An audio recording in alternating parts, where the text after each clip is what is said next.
शबाब, जिस घर की मैं अब मुझे शबाब की नाराजगी से शायद फर्क नहीं पड़ता, लेकिन बहुत सी मुसीबतें हैं जिनका हमें सामना करना है। उस घर में 2 टके की हैसियत है मेरी।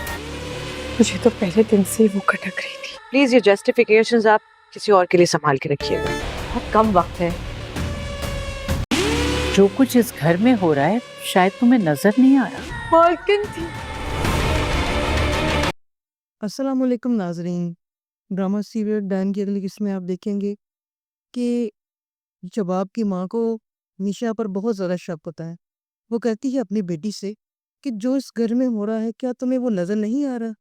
तो जिस पर शबाब कहती है कि मुझे तो इस लड़की पर पहले दिन से शक था और पहले दिन से ही लड़की मुझे खटकती थी, लेकिन मेरी कोई बात सुनता ही नहीं था। आज मेरे हिसाब से अगर देखा जाए तो शबाब के साथ जो हो रहा है वो बिल्कुल ठीक हो रहा है, क्योंकि इसने शुरुआत ही में अपने आप को इस कदर अपनी हुक्मरानी की, अपनी मनवाई, ये जाने बगैर कि क्या सही है क्या गलत, और निहाल की ज़िंदगी को तबाह किया।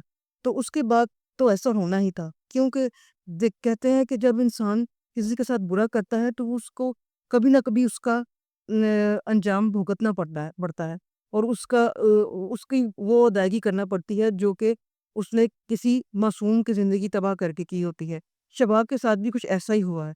शबाब अब जो ज़वार शाह है वो शबाब की तरफ देखता भी नहीं।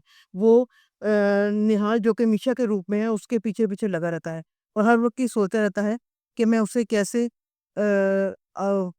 मनाऊँ या उससे उसकी कैसे नाराज़गी दूर करूँ, क्योंकि निहाल जो कि मीशा के रूप में है वो बहुत ज़्यादा नाराज़ हो जाती है, क्योंकि शबाब की माँ और शबाब उस पे शक करती हैं और उस पर बहतान लगाती हैं, जिसकी वज़ह से वो जो है उनका घर है वो छोड़ के जाना चाहती है।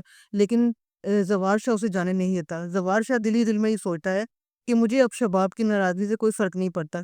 फ़र्क पड़ता है तो मीशा की नाराज़गी से।